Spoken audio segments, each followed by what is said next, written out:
इधर उधर की बात नहीं करेंगे, बस सीधे उस फॉर्मूले पे आएंगे जिससे आप जवानी में ही अमीर बनने का प्लान सेट कर सकते हैं। आज हम 3 रास्तों के बारे में बात करेंगे, साइड वॉक, स्लो लेन और फास्ट लेन, और बताएंगे कि ज्यादातर लोग इंसानों की तरह चूक जाते हैं जबकि कुछ लोग रफ्तार पकड़कर टॉप पर पहुंच जाते हैं। सोचिए, क्या आप सच में 65 की उम्र में रिटायरमेंट के बाद अमीरी का मजा लेना चाहते हैं या फिर अभी अपनी जवानी में फ्रीडम चाहिए?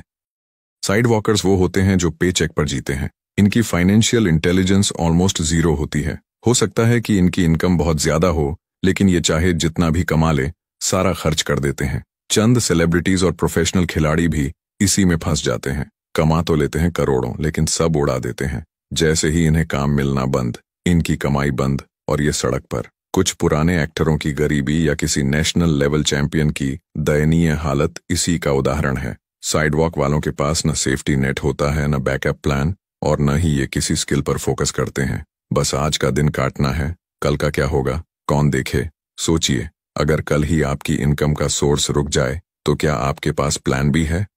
सेकंड रास्ता है स्लो लेन, जिस पर मैक्सिमम लोग चल रहे हैं। और ये रास्ता कुछ ऐसा है, अच्छी एजुकेशन लो, अच्छा जॉब करो, 50 साल तक मेहनत करते रहो, अपनी सैलरी से पैसा बचाओ और 6.5% के एनुअल रिटर्न की उम्मीद पर उसे इन्वेस्ट करो। एंड फाइनली, जब आप 65 साल के हो जाओगे, ऑफ कोर्स अगर आप जिंदा रहे, तो अगर आप इतनी सारी बीमारियों से बचकर जिंदा रहे तो तब व्हील चेयर पर आप अपनी सेविंग को एंजॉय कर सकते हो। सैडली ज्यादातर लोगों के लिए यही सबसे अच्छा रास्ता है। लेकिन अगर आप अपनी फेवरेट कार बुढ़ापे में नहीं जवानी में चलाना चाहते हो तो स्लो लेन आपके लिए नहीं है। लेकिन स्लो लेन साइड वॉक से ज्यादा सेफ है। ज्यादातर लोग फास्ट लेन पर नहीं चल सकते क्योंकि वो फास्ट लेन की डिमांड पूरी ही नहीं कर सकते। उनके लिए स्लो लेन ही अच्छी है। मंडे टू सैटरडे दबा काम करो, फिर संडे एंजॉय करो, फिर मंडे टू सैटरडे दबा के काम करो। तीसरा रास्ता है फास्ट लेन। यहां आप जितनी ज्यादा वैल्यू उतना ज्यादा पैसा के फॉर्मूले पर चलते हैं। सोचिए, अगर किसी ने कैंसर का इलाज ढूंढ लिया तो वो अरबपति बन जाएगा। क्यों? क्योंकि उसने दुनिया की सबसे बड़ी प्रॉब्लम सॉल्व की है। फास्ट लेन का मतलब सिर्फ पैसे के पीछे भागना नहीं, बल्कि लोगों की बड़ी समस्याओं का हल देना। एक ऐसा बिजनेस या सर्विस क्रिएट करना जिससे लाखों लोग जुड़ें। अगर ये इतना आसान लगता है तो फिर ज्यादातर लोगों के लिए स्लो लेन ही अच्छी क्यों है? क्योंकि ज्यादातर लोग इस काबिल ही नहीं बन पाते हैं कि वो लोगों को अच्छी वैल्यू दे सके।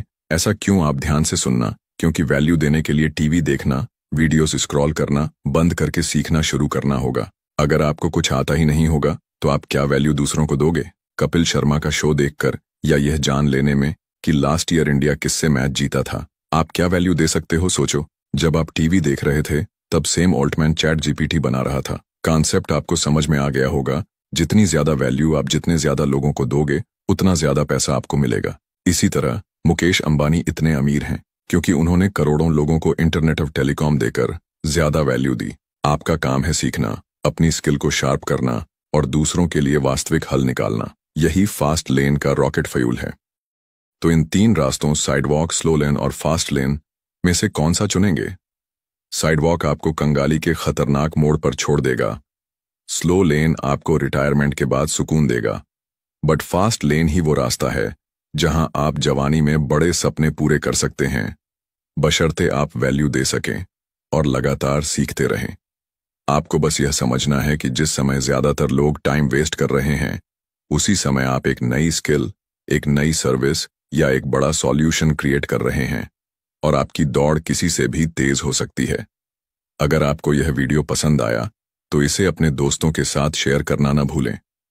और हाँ, मैंने अपने इसी फेसबुक पेज पर ऐसे बनते हैं करोड़पति, rich dad poor dad book summary नाम से एक और वीडियो अपलोड की है। उसे भी जरूर देखिए, शायद वहीं से आपको अगले बड़े कदम की प्रेरणा मिल जाए।